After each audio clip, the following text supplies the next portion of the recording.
Part 2, Johnes.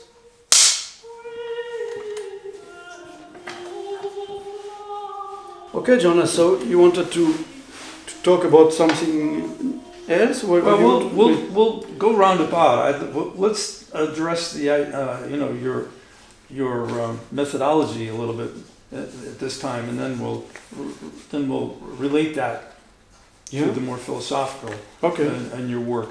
Now, and you can make those associations as you like. Okay. For me,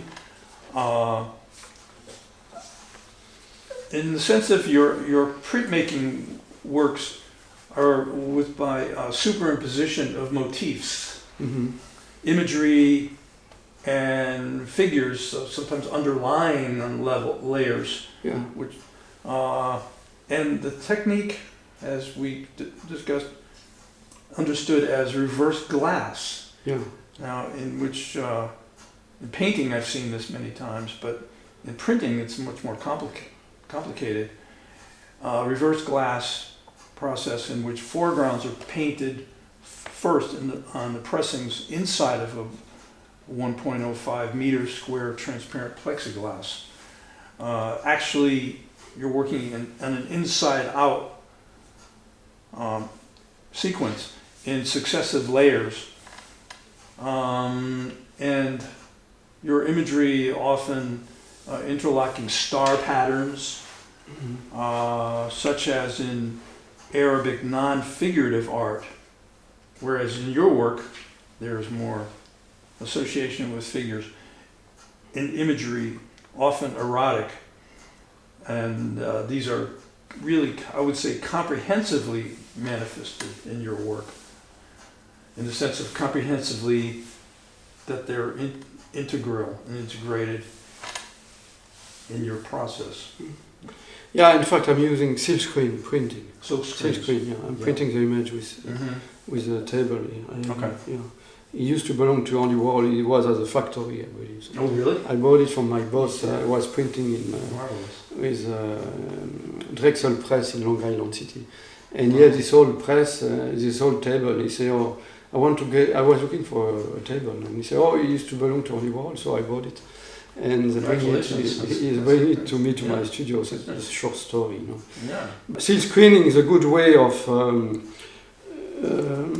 copying images with the right color I want, and I'm mixing them, untangling them, because I like to create some confusion into the work of art. I don't like to things to be obvious. I like things to get in and get out, and what you call in France voiler, dévoiler. Like voiler, I mean showing it and not showing it. You know, yes, okay. It's like a game. Yeah. And I'm using a lot of patterns. There's some flowers pattern coming from Japan, from India. Yeah. Many different motifs. Yeah.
mix all that together is like a melting pot where I'm putting different information who are not related, but I could relate. An artist is like a glue.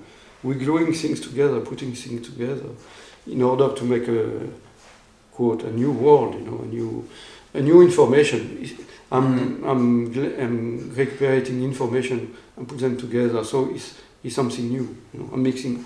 I'm like a cook, or I don't know what. I mean, I'm making like a recipe of different ingredients, and I put them together with different color and energy. Yeah, I like to mix energies because I'm bored. I'm bored to live in one culture. I'm bored with French. I'm bored with American. If I were living with the asthmat, I will be bored with the asthmat. I like things to be more open-minded. That's really important because we are all wrong. Americans are wrong, Israelis are wrong. But we don't have the we don't have in French we say la science infuse. We don't have the higher level of sagesse, of conscience. Nobody has. That's the problem. That's right there. I mean, yeah, we have some small part of it. So I'm taking those small part and I'm mixing them in my work. So maybe I could get it more wiser than other. I don't know. I'm trying to. Well, I don't mean to keep repeating my point, which is we need to bring out. We need to carry the level of the culture consciousness to understand art. So the appreciation will come back with art, and how we see what's happening in art markets, not to preach, but really it's most important that expressions are really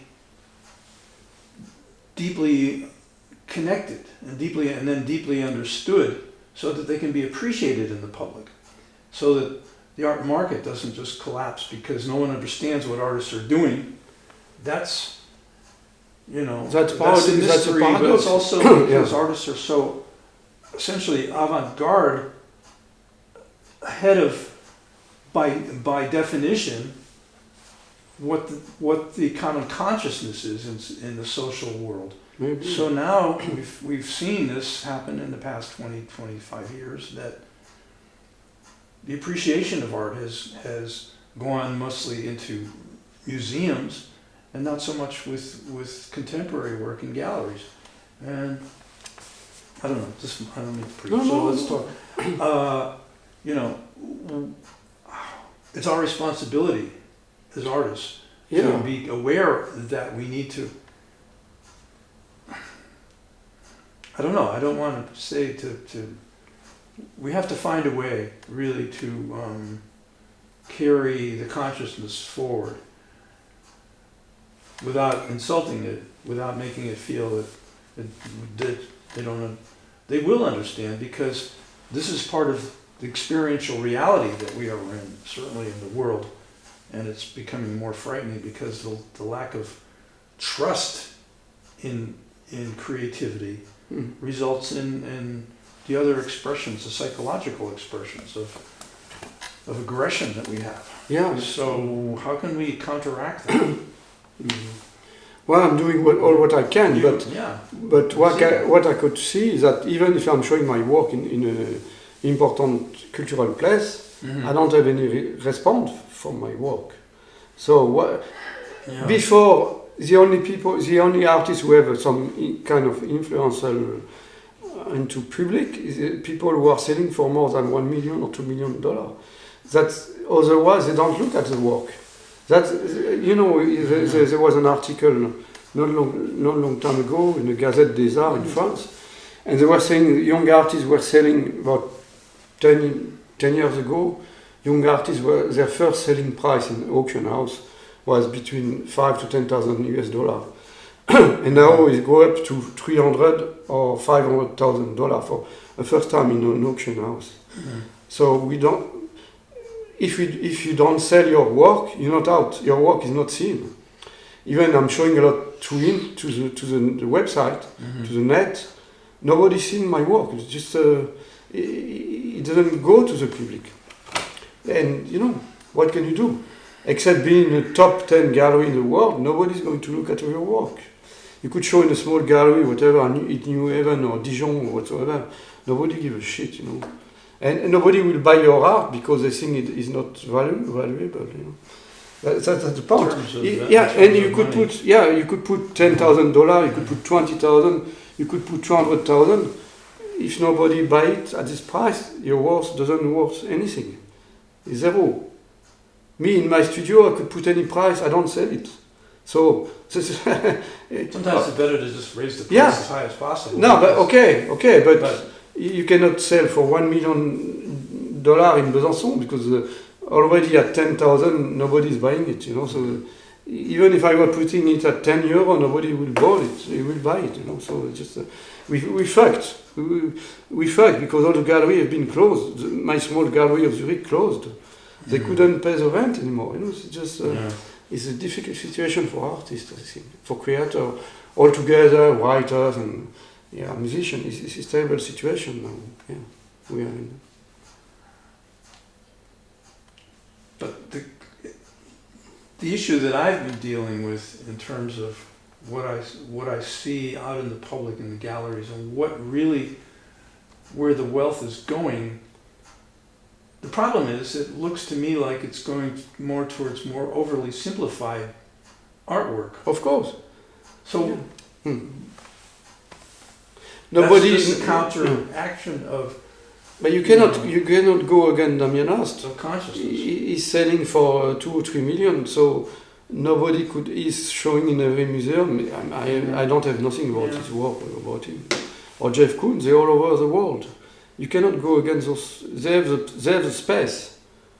We don't have the space. I'm trying to get the space into the net, but I told you, I almost never get any result. I have like more than 30,000 contacts through LinkedIn. Sometimes I get an article, or I'm going to work with a gallery in Cyprus, which is good, but it's still very little. You get very little response to what you do.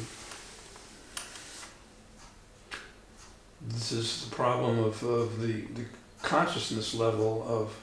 Yeah, but Van Gogh get the same. Artists that are producing. Yeah, but Van Gogh get the same problem at this time, you know. So it's maybe the disconnection between the creation and the public.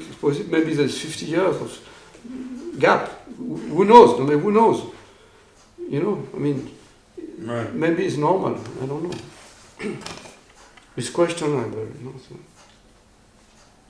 Well, how can we approach that problem? I see what I'm talking about is like when I see in New York galleries a coordinated program of Damien Hirst all over the world, 3 galleries in New York, galleries in Hong Kong and in Tokyo and Milan and Paris, opened simultaneously on the clock around the world. And I walked into the galleries and I said, what is this?